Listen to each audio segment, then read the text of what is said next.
So once we've settled, we'll do the 2 breath relaxation, breathing in through both nostrils, allowing the belly to fill, then out through pursed lips on a long out breath. And in that long out breath, just letting your whole body simply relax. You do that twice. And then after a minute or so, we'll do the refuge. So page, refuge. And we do it the page. Just the straightforward refuge prayer. Dumpty, dumpty, dumpty.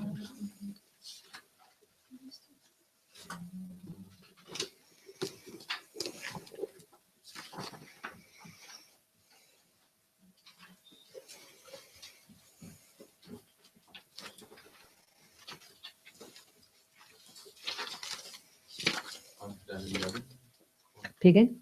111. 111?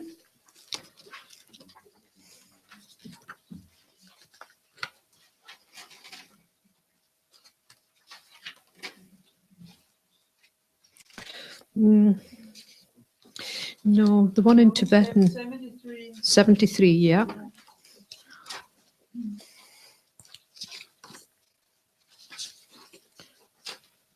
Not that one. No, I'm getting picky in my old age.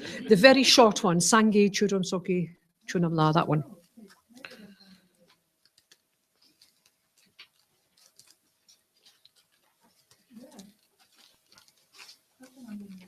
We did it before, it's in here. Yeah, page 34.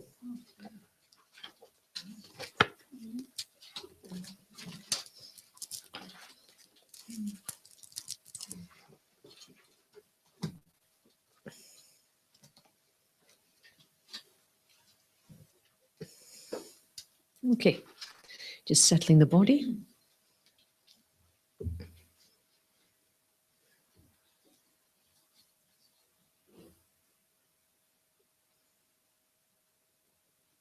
And in your own time, use the 2 breath method to settle the body and mind.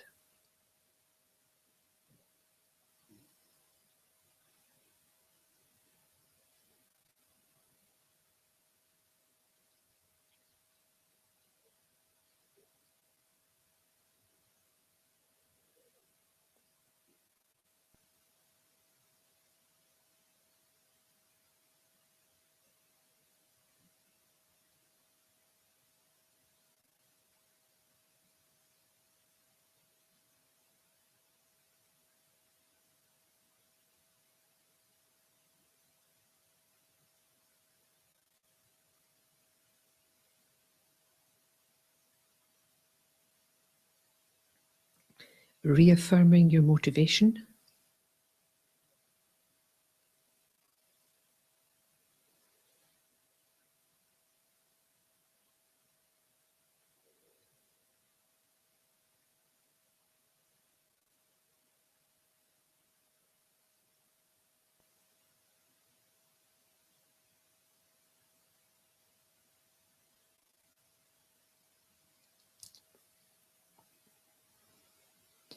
Sangye chudam soke chunam la janju bardu dagni kyap suchi dagi jin soke pe sonam ki drola penchir sangye drupar sho sangye chudam soke chunam la janju bardu dagni kyap suchi Dagi jinso ke pe sonam ki drola penchir sange drupar sho sange chudam so ke chunam la janchu bardu dagni kyap suchi dagi jinso ke pe sonam ki drola penchir sange drupar sho.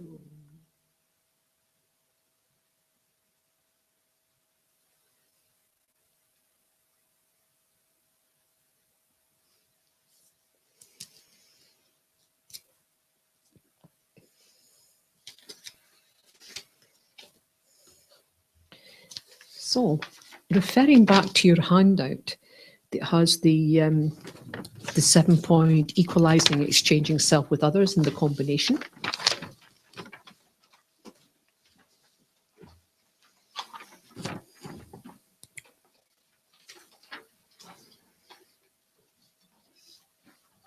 if you look at the combining the two, you see that we're going on to something now, equalizing self and others. You'll also notice, if you look back to training the mind in equalizing and exchanging self with others, the wisdom lineage, this is the first one. You see that? Okay. In this lineage, this would be your first meditation. Why? Because what it does, with the understanding and knowledge and the meditation on equalizing self and others, it has the effect of bringing the mind towards all sentient beings in a way that's based on wisdom, really. Now, in the training, this mind in sevenfold cause and effect, it brings the mind to the same place, but it's more compassion, loving kindness, this type of thing. Whereas they're trying to move them with the wisdom aspect, this equalizing self and others. What you're doing is you're bringing the mind towards all sentient beings. But the focus is without the labels. There's a lot of wisdom in here. What's supporting this wisdom lineage is a very strong understanding of emptiness, a very clear understanding of I, of the self, a very strong understanding of the difference between self and others. So when it says equalizing self and others, certainly the focus is really to see. The aim is to bring your mind to, not just to all sentient beings, but to see that you share so much on a fundamental level that really there should be no difference between how you treat others and how you treat yourself. That's the aim of this particular one. That's really what it's saying here. It's bringing this. It's aimed to bring the mind into balance, so that you're not over-exaggerating your sense of your own importance. And you don't see yourself as more important than others, based on a sharing and equalizing. What type of equalizing? Well, it's on different levels, eh? So you can say, fundamentally, there isn't a sentient being that doesn't want to be free of suffering. There isn't one. So we share that. There isn't a sentient being that doesn't want happiness. We share that. So on a fundamental level, they bring this in. Its aim really is a strong mind, a really strong mind, that says something like, just as I wish to be free of suffering, so does every other living being. There is no difference. Now, what supports that? Well, what supports that is certainly the fundamental understanding of wanting happiness, not wanting to suffer. But you have to get to this meditation is trying to get you to a sense of a basis of lack of partiality. It's really what it's aiming for. It's a lack of partiality that doesn't really label friend, enemy, and stranger. It's aiming for a canvas. One of the reasons this is the first one in that wisdom aspect is it's aiming for a kind of blank, not blank canvas, but an even canvas where you can start painting on. It doesn't have ridges and bumps of self-cherishing, self-grasping. It doesn't have faded parts and holes that say things like, I'm far more, okay, I'll think that you're more important to me or you're as important to me, but you're not really. It doesn't have any of that. You see, it's aiming for that balance, that clarity. What supports that is not just a fundamental understanding, but also a deep understanding of the nature of reality. A deep understanding of dependent arising, emptiness and dependent arising, and seeing both of them as aspects of the same thing. So when you start to study emptiness, and particularly coming to the view of emptiness through dependent arising, you see there's different types of dependent arising. Different. Causal dependency arising, depending on its parts. You've probably heard this before. But there's a kind of, what I find very interesting, is this mutual dependency.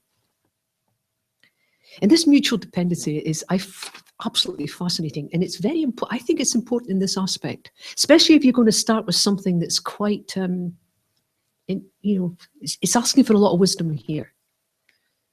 And that this mutual dependency, it's saying things like, not only are you dependent on parts for the whole, but there is a mutuality in things, that one depends on the other. For instance, people will say there's no short without tall. Yes? Oh, yeah. Well, yeah, I can see that. There's no short. There's no near without far. Okay, where are you going with this? Then you might think, well, really, is there a self without other? So that type of thing becomes very interesting when you're looking at dependent arising. If you can quite happily say there's no near without far, there's no short without tall, I think you have to closely examine, is there a self that we think of as self if there is no other?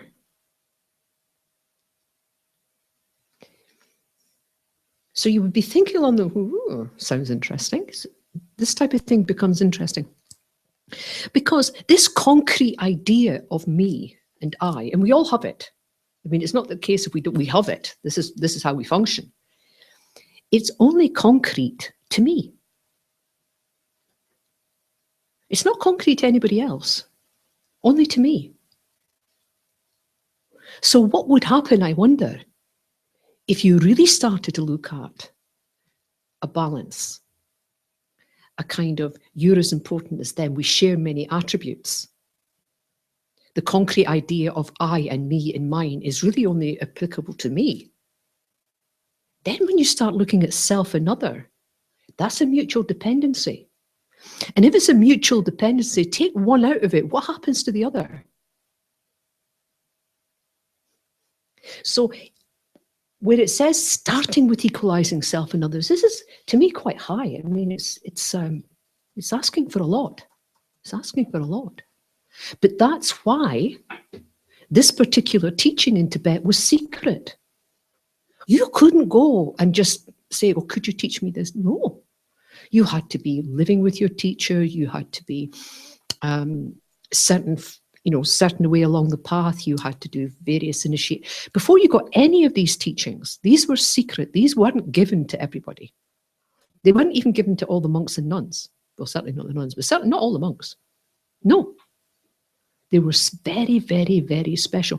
When they first started teaching this in the West, some of the Tibetans weren't happy.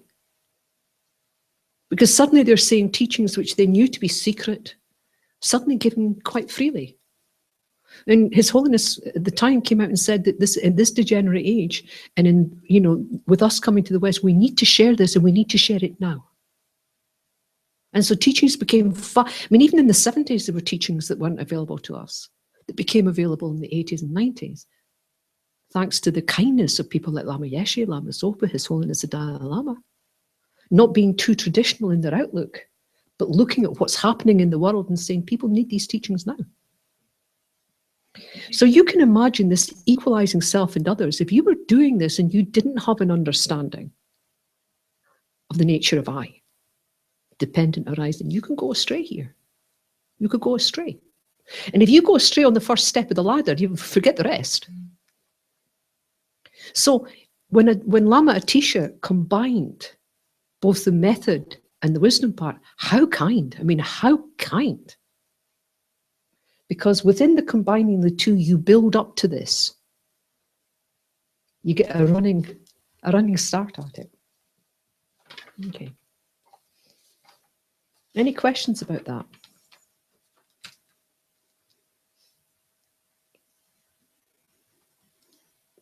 The other thing this brings to mind when we're doing equalizing self and others, remembering what its main point is that you come to many conclusions, not just balance, but further on, you come to the idea that, wait a minute, if I really look at the lack of this concrete self, even though I'm holding on to it because you can't help it, you're born with this, it's called innate ignorance. This is not learned ignorance, it's something you're born with, right? You come to the conclusion, but wait a minute, maybe it's not that I'm just as important as others. Maybe because there's only one of me and billions of others, really, maybe you start to think, maybe they're actually more important. Now, I'm not saying they are, okay, because getting that balance is good enough. That's good enough. But it can take you quite far along, and you suddenly realize, wait a minute, if I'm in a room of a whole load of people, can I really, knowing what I know, meditating, can I really hold on to the belief that I'm more important than the whole group? Can I really think that? Hard. Be hard to justify. So these particular meditations can lead you quite far down that path. Of course, what you don't want to be done is led down the path that you're not important. This is not the case. This is not the case. You're extremely important. But what's the point? The point is to try and get this balance. The point is to try and reduce this concrete sense of I, to notice that it's self-grasping, self-cherishing that's causing your problems. The other people, there's not a problem I have that other people don't have. Well, what is it that makes me think that I'm more important? Because once you start studying of dependent arising, it's very hard to justify that logically. It's hard. Not emotionally, no problem. Obviously, I'm much more important. We all know, everyone, we're the most important person in the world. We know that. This is true. Hard to justify. And the more knowledge and information that you give yourself, the more wisdom develops, then this equalizing self and other becomes very, very tasty. Because the wisdom of emptiness comes in here. Wisdom of dependent arising. So you've got the fundamental wisdom of understanding that you share so much with every sentient being. And reality is where you focus, right? So what we focus on now is the differences. And we focus on differences because we have a concrete sense of I. And if you have a concrete sense of I, then of course everybody's different. You're important. Other people are important, of course, but not quite as important as you. Once that concrete sense of I in meditation starts to crumble away, then that becomes interesting. Especially if you look at mutual dependency and you start to bring that into play. So when you first start doing equalizing self and others, you've got the fundamental thing is all of us don't want to suffer, all of us want happiness. Without any exception, all sentient beings. And that's good enough. That's very good to start with this particular meditation. But the more you understand emptiness, the more you understand dependent arising, this becomes even more tasty. Any questions on that? When you start studying this, or if you've studied it before, you'll see what I mean. I mean, it's becomes interesting. And then, of course, when you look at ultimate bodhicitta, you can see what's coming. Because ultimate bodhicitta is the wisdom, motivated by conventional bodhicitta that sees reality as it is. And that becomes interesting here. Instead of that definition being strange, because really it doesn't seem to be about bodhicitta, it seems to be more about wisdom. The more you bring bodhicitta into it, the more you see what's happening here. Good. So now, although people quite intellectually, and we can justify, other people as important as us, still we don't behave like that. We just don't. And there are very subtle reasons why we don't behave like that, and there are quite gross reasons why we don't behave like that. So it's good to hit the gross reasons. And this is why the next two meditations are about contemplating the disadvantages of self-cherishing. And the other one is contemplating the advantages of cherishing others. We have to see that there are disadvantages of living the way we do. We have to see these disadvantages of feeling this concrete I. Me, I, mine. This is how it starts, this concrete idea of I. And as soon as you've got I, you've got mine. And yours. Yes, this is what happens. And so not only the sense of I, but there's a grasping at that sense of I. So there's a self-grasping. You identified it, then you grasp it and you think, this is me. And then you look after it. You self-cherish it. And this I demands a lot of looking after. It demands a lot of looking after. And this sense of I says, you need me. If you don't have me, you're just going to fall. You're going to die. You're going to be unhappy. I'm the one that keeps you safe. And you believe this. You absolutely believe this. And so you cherish this I. Now, what we have to see is this. Not only does this not exist the way we think it does, but this cherishing is actually the source of all our problems, all our pain. All our pain. But it's telling you the opposite. It's telling you, you need me for survival. You need me for happiness. Now we need to, with wisdom, look at it and realize not only does it not exist, but you don't need it to exist. And in fact, because you believe it does exist, it's the source of all our problems. But it's almost like deprogramming something we're born with. It's just like, yeah, but if I don't look after myself, who's going to look after me? You can feel it inside you, you know. Oh my God, does she mean give away all my things? I won't have a house to live in, and all this happens, yes? This is not wisdom saying this. This is this strong sense of you need me. So what we're going to discuss now, literally in two halves. I know. You're going to be split. I think. No, you can choose. You can choose. It's really important when you start doing meditations on this. Instead of being, the outlines are good, they're always good, but you need to enrich it. Now, in this discussion you're going to have, it's going to be giving you the fuel that's going to enrich the meditations that you will do. So this half, I want you to look at and really discuss the disadvantages of self-cherishing. Now, the way to do it is this. Decide that it is a bad thing, right? So we don't spend time thinking, well, I don't know if it's bad. No, you're going to start from the premise, it's not a good thing. It is the source of all our problems. And then you've got to say, in what way?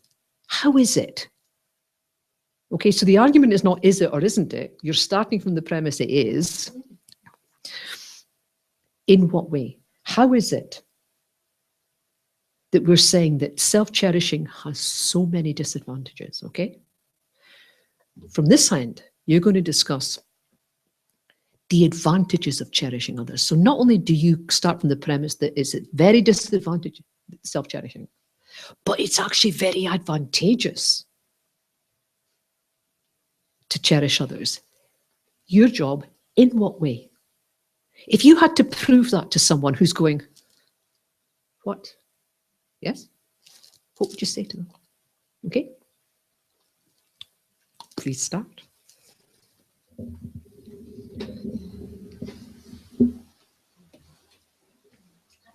We'll give you, we'll see how you're doing after 15 minutes. Maybe we go upstairs because sometimes two big groups can make a lot of noise. I'll check you after 15 minutes, okay? When you've got a big group like that, if you want to split it into two other groups, please do. It's just you're looking at the same thing. I understand.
a lot of discussion going on, really. My problem is to keep out the discussion. I always want to go, well, what do you think? I want to go away. So, for the combination and for the wisdom, very important that we understand the disadvantages of self-cherishing. Extremely important. Extremely important that we understand the advantages of cherishing others. It's crucial. It's crucial. So how did we get on in contemplating the disadvantages of self-cherishing? How did that go? It was a difficult one. Yeah, yeah. We kind of went on a couple of different tracks. Okay. So first we had to establish what that self was, what the idea of a constructed self was, and then the disadvantages of and how in fact we do cherish that idea. Yeah. And we had to really try to really pinpoint, but why is that a bad thing? Mm-hmm. Yes, it exists. So there are advantages sometimes, but I'd say no, hang on. Let's go back to the disadvantages. Yeah. Now, this is the thing. Never worry about what this concrete sense of I is in this context. Just be aware it's true. Yeah, this is how we function. Unless really we're enlightened, this is how we're functioning. For some people it's stronger, some people it's weaker, but it's there. It's just our natural way of being. It's an innate ignorance we come from life to life, so don't worry about that. But when you start looking at emptiness and dependent arising, then you can put that front and center and really pull it to bits, really pull it to bits. But here the disadvantages of behaving like this. You're right, there's many different strands. And again, I think it's more difficult looking at the disadvantages than looking at the advantages. I think you're right. Yeah, no, you had a really good point in trying to find, we had a discussion around trying to find the balance or the division between being gentle with oneself and self-cherishing. Right. Yeah. And what's the difference? We didn't get to the answer. You didn't? Well, we discussed it, I think so. You guys want to chip in? Okay, so the difference is motivation, context, and where you're aiming for, really. So being gentle with yourself doesn't mean pandering to self-cherishing. It means being kind, being gentle, not beating yourself up, not giving yourself labels that you wouldn't give to your best friend, really, Recognizing your Buddha nature. If you really recognize your Buddha nature, you'd have no problem being gentle with yourself at all.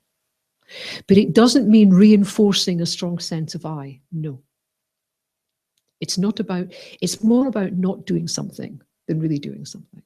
It's about letting go of negative attitudes towards yourself. It's about letting go of judgments toward yourself. Your motivation in this point is so you can be gentle with others. That's your motivation.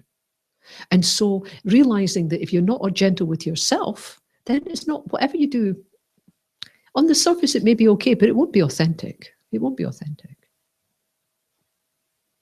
Yes, we talked about that as soon as you cherish yourself, you kind of create a distance. Yes.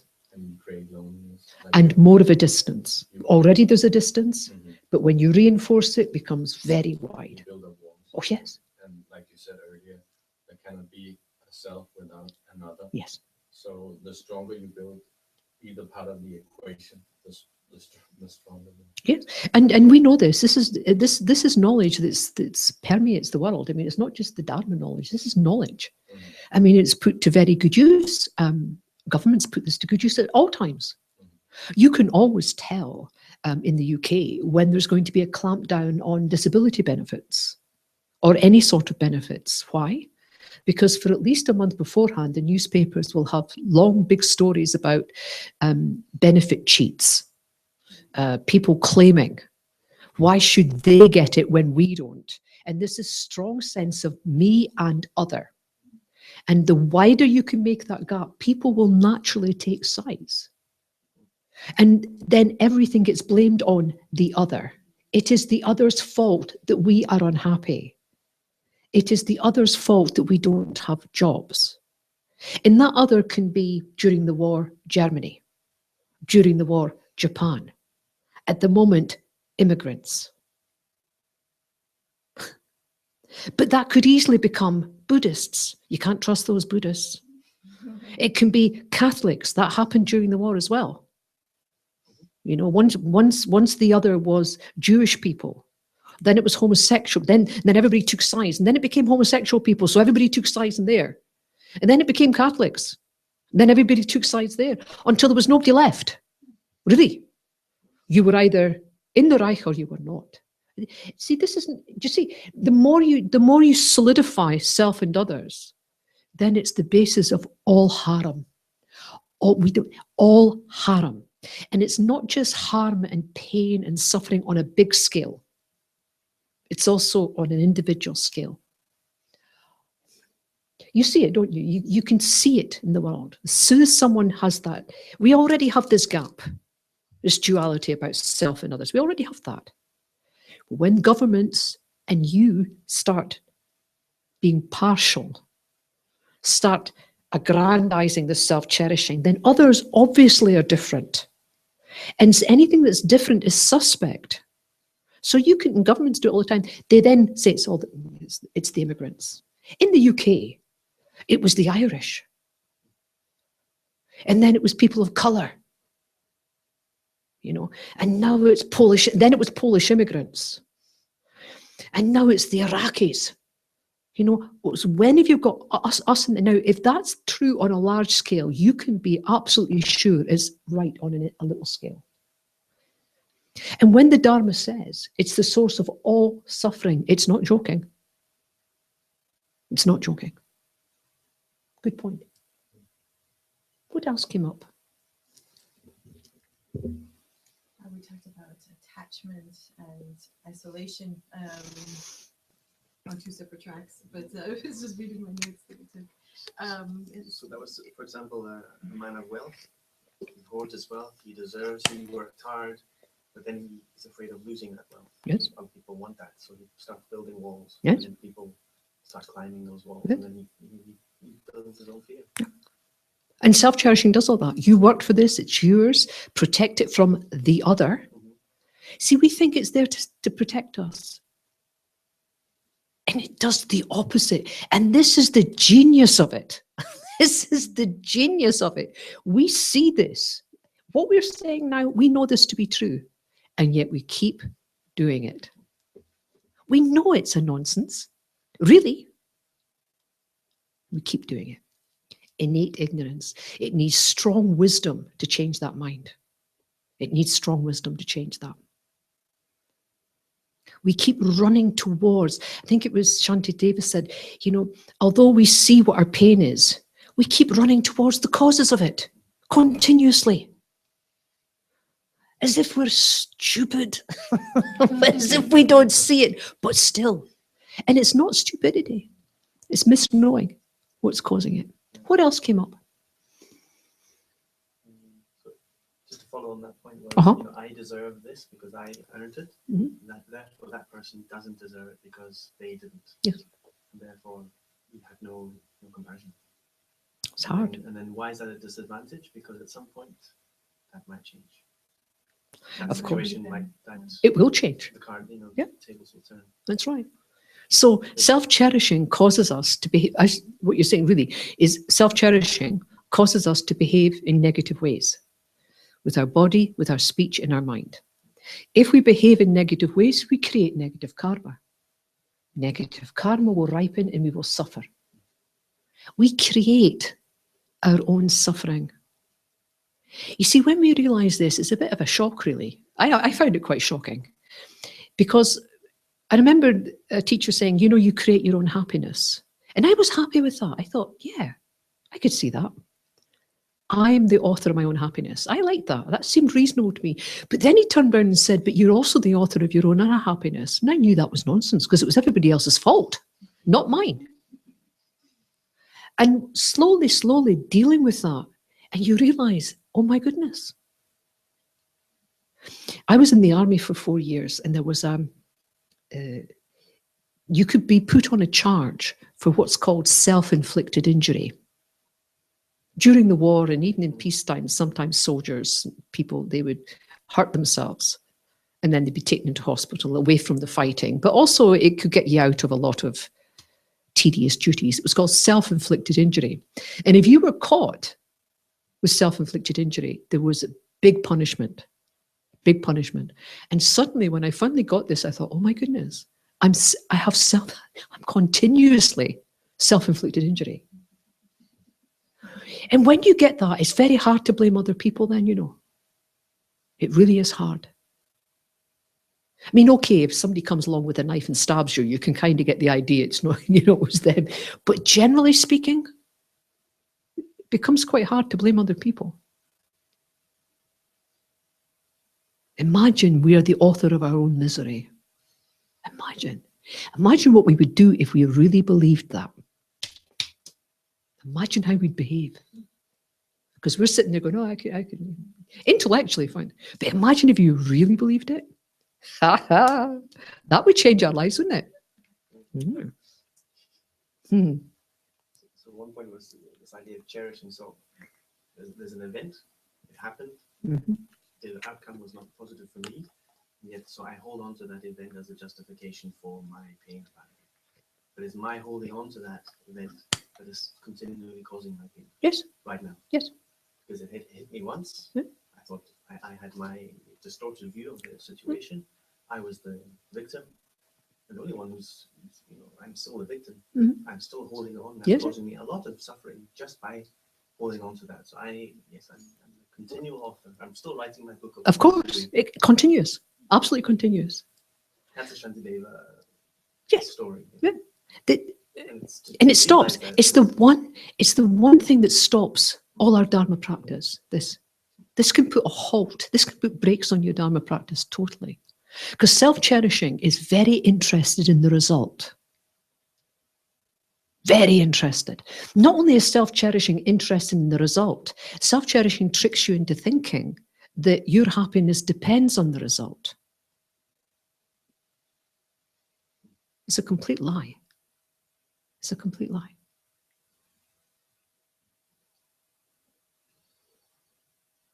Self-cherishing is the source of absolutely all suffering, without exception. What else did you come up with?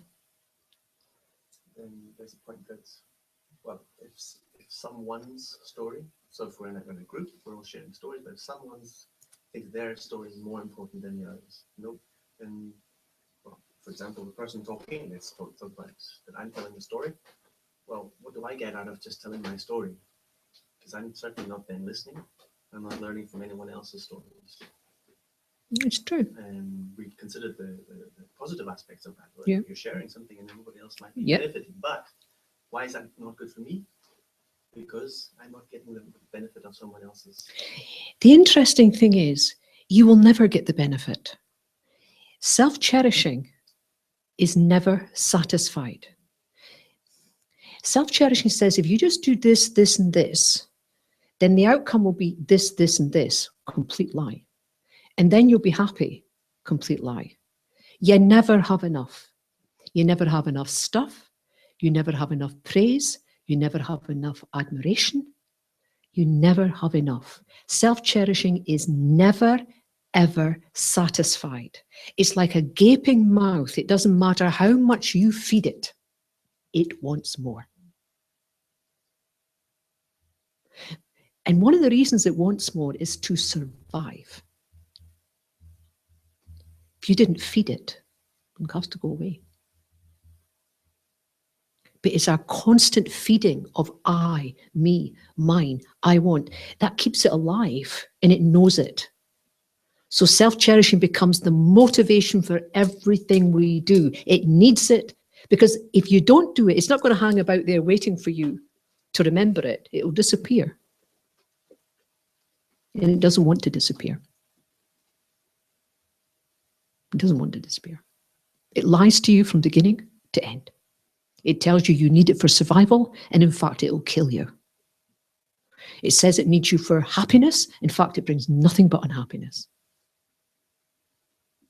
Nothing. What's the answer? What do you think? What do you think? I've got a few tricks, but There's loads. What are we studying this weekend? Yeah.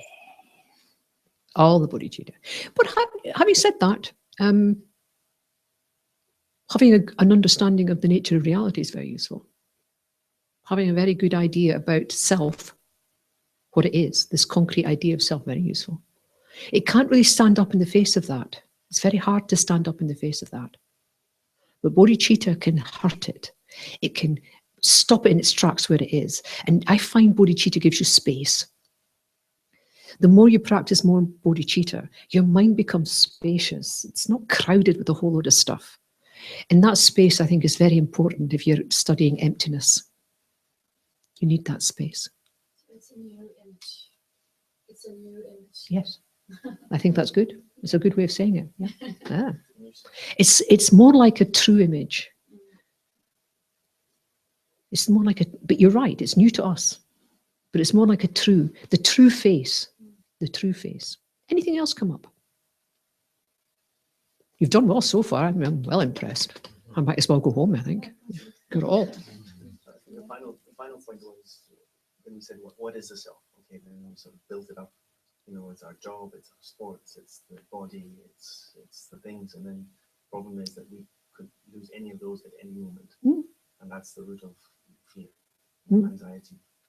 Yeah. Very presently in any workspace, in any event that we thrown over. Yeah. And then, oh my God, I can't. I'm a runner. I run. Self-cherishing is the author of your fear, all fear, but it likes it. Self-cherishing likes fear. If you crowd your mind with fear, then you will go back to habit. When you're in extremis, it's not a time to learn new things. People go back to habit. So fear is quite good. Protect. Protect what? The self. Protect it. Remember, I'm not saying you don't protect your body, you don't protect your mind, you don't get yourself out of danger. Of course you do. But this self-cherishing is something else. You would not let a multiple murderer, rapist, and arsonist live in your house. You would not have it. You'd either get rid of it or move, wouldn't you?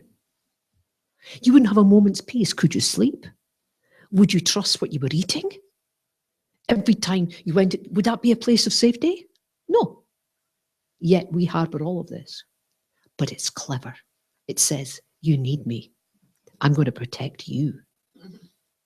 Don't listen to what these people are saying in the Dharma. You know? I mean, I'm anthropomorphizing it, but you know what I'm saying. It's very clever. I always think of it like an AIDS virus. AIDS is very clever. AIDS virus, very clever.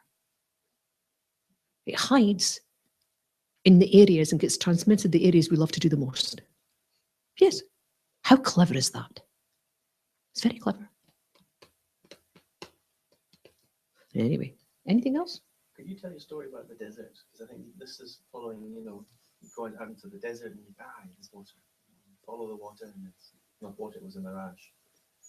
And okay, then someone says, no, but don't follow those images. They're not true. Fine. And then you go and follow the image again. So it's the thoughts. We keep following the voice of that self-cherishing mind. Yep. Because it's gonna give us water at the end. And how many times do we go back into the desert? Many times. Looking for water? Think of something. I don't know. Maybe your first couple of relationships. Perfect. Wonderful. Fantastic. Then something happens, it doesn't work. So you say to yourself, okay, but next time I'm going to make sure there's a partner that's this, that, and the next thing. So, and it will change because everything's impermanent and it changes. And you think, right, okay, I know why that failed. It failed because of this, and so next time I'm going to make sure it's a partner that has a job. Next time, and we just keep doing that. If a child had a fire and put its hand in once, it wouldn't do it again. But we're doing this all the time with self-cherishing, just sticking your hand in, not realizing that it's the fire that's burning you. Pretty. I need fire. That's what we do. We do that with self-cherishing. But interesting, but it's worth understanding that it's not a learned ignorance. It's not cultural. It really comes from life to life. It's pernicious. It's difficult. You need strong wisdom. You need strong wisdom to overcome this. This is why when you're studying the Dharma, say you're studying the 3 principal aspects of the path. We talked about this yesterday. So Lama Tsongkhapa, when he re-put together Lama Atisha's work on the 11 points, combining both methods, and he wrote various texts and commentaries, beautiful commentaries. And he wrote one called, which one of my favorite books, 3 Principal Aspects of the Path. It's actually quite brief. I kind of like that. And it's very straightforward. And it taught me more than any other book. It's called The 3 Principal Aspects of the Path. Very clear. And so you can see what's happening here. The first principle of renunciation. Why? When we talk about renouncing, we're thinking, oh, I'm having to give up something. And it's something that, oh, really, it's renouncing suffering. It's getting out. Definitely, another definition is definitely emerging. It's called definite emergence from the quagmire of the 8 worldly dharmas. Now, why is renunciation so important? Because we're nice Buddhists? No. It's to calm the mind. All of this 8 worldly dharmas just makes our mind absolutely agitated. So if you live with some form of renunciation, and I'm not talking about being a monk or a nun, I'm talking about giving up attachment. I'm talking emerging from this stupidity of the 8 worldly dharmas that don't bring any happiness. So that type of renunciation, the mind becomes calm. Why do you need a calm mind? You need a calm mind for the second aspect of the path, bodhicitta. You need the calm mind for that. And bodhicitta will further calm the mind. It'll start moving the mind in the right direction. Why do you need that? Because that's the mind that can meditate on emptiness. Why do we find meditation on emptiness? Not even meditation, but sometimes just understanding it a bit difficult. Why? Because our mind is like this. So fundamentally, renunciation becomes important. Changing our attitude of self-cherishing becomes crucial. Crucial. Because if you can change your attitude on self-cherishing, you will reduce your pain. You will reduce your suffering, yourself and others. Then you've got a chance with wisdom. Then you've got a chance with wisdom. You first need to calm the mind. Reduce the self-cherishing. Learn to focus. Then you've got a really good chance with meditation on emptiness. Self-cherishing will stop you every time. Every time. Doesn't want it. Doesn't want it. It's the death of self-cherishing. So, of course, doesn't want to die. Okay. Anything else? Reasonable? Been a bit quiet this end, but okay. You okay? Okay. Good, good. So these are the disadvantages. You can sum it up in one sentence. All suffering, without exception, comes from your self-cherishing and nothing else. Now we look the advantages of cherishing others. So what did you come up with?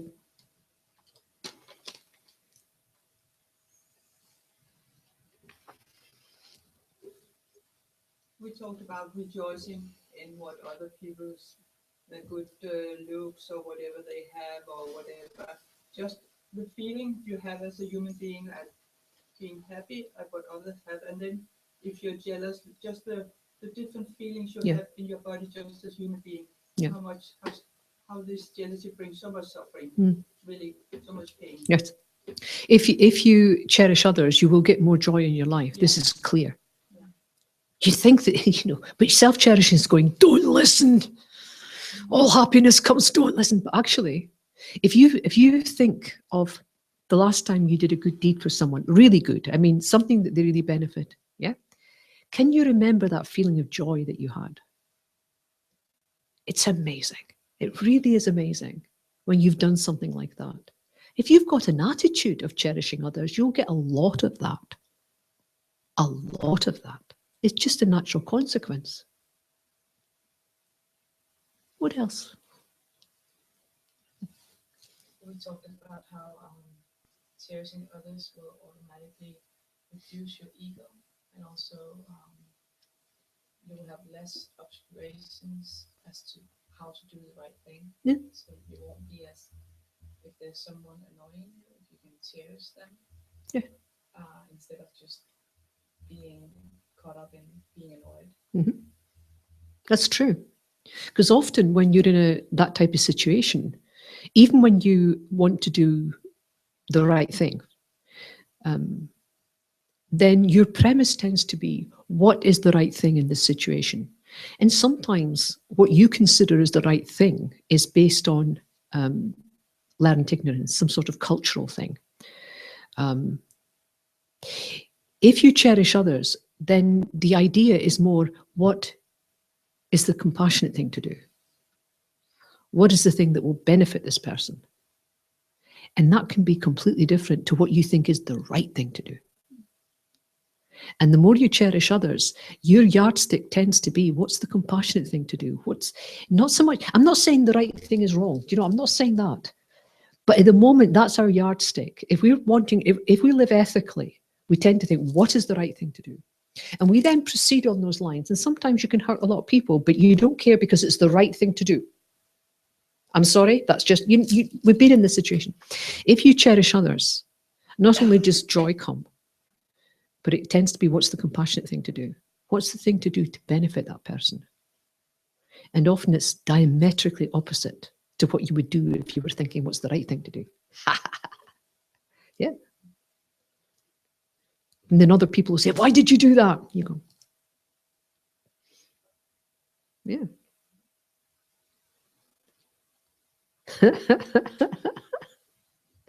This could change. I mean, this is very subversive, isn't it? I mean, the Dharma is very subversive. I mean, it can change your whole life, really.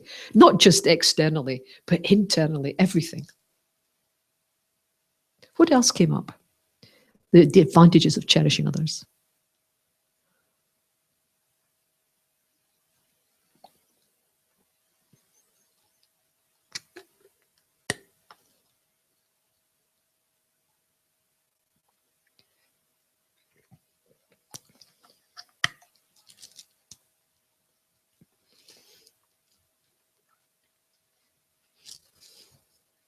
It can make you more happy. I saw a program on the TV where there was, some people living on each side of the road. Here were rich people with the great villas. Over here were the blocks with the really poor people on low social pension.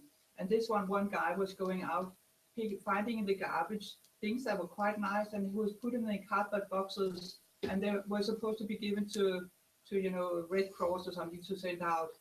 And then you saw him at night. He was lying in his bed and was saying, "Oh, I'm so stinkingly rich, And it was so because he didn't have anything like for himself, but this idea that he was giving out to people, and he was an example of the really poor people living in the block. But I think it was such a great Dharma teaching because he had nothing material, but he had this feeling that he was giving out to others and helping others from what he picked up, and it was such a wonderful teaching. But that's what happens, isn't it? That's what happens. Yeah.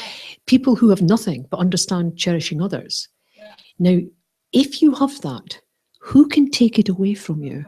No one. If you have that, absolutely no one can take it away from you. But if your happiness relies on self-cherishing, everybody and their granny can take it away from you. The environment can take it away from you.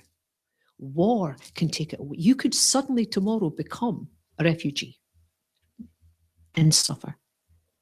Self-cherishing, anybody could take, anyone can hurt you, anyone can make you unhappy, anyone can take everything from you. Cherishing others, who can do that? They can't do it. So what you have is a genuine happiness, really. It's genuine. Very hard to actually lose that. Very hard for other people, whatever circumstances you're in.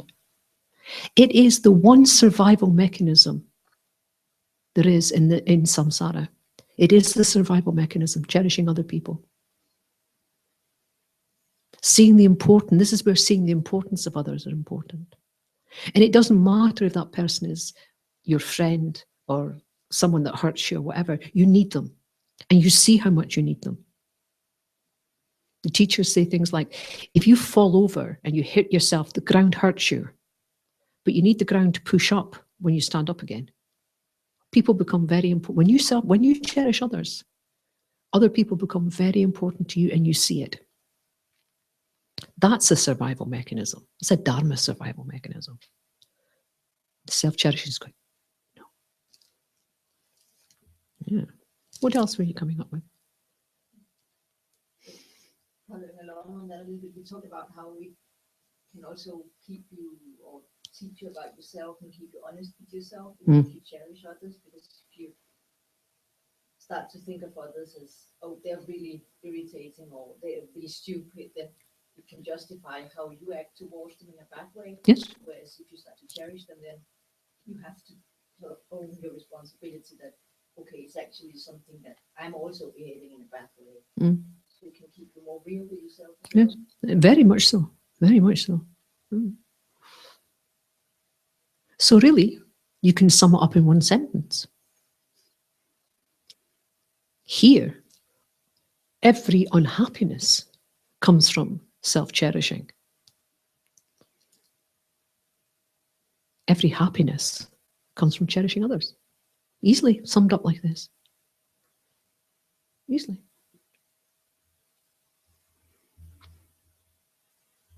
It's true. But can you see how powerful this combination can become? And when you start doing these meditations, you bring some of that to bear.